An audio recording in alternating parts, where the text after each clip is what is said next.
The term helicopter money refers to the increase in money supply in the economy through direct cash transfers to public, tax cuts, and public spending.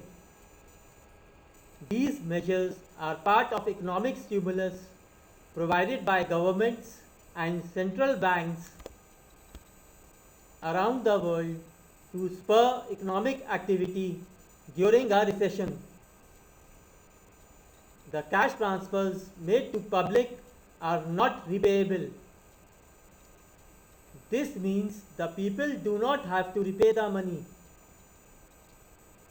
The central bank prints the currency and distributes it to the public.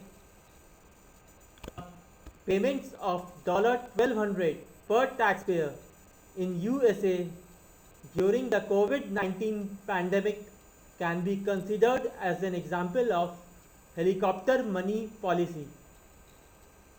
So friends, that's it for now, and please continue watching my channel for more videos, and please subscribe to my channel. Thank you.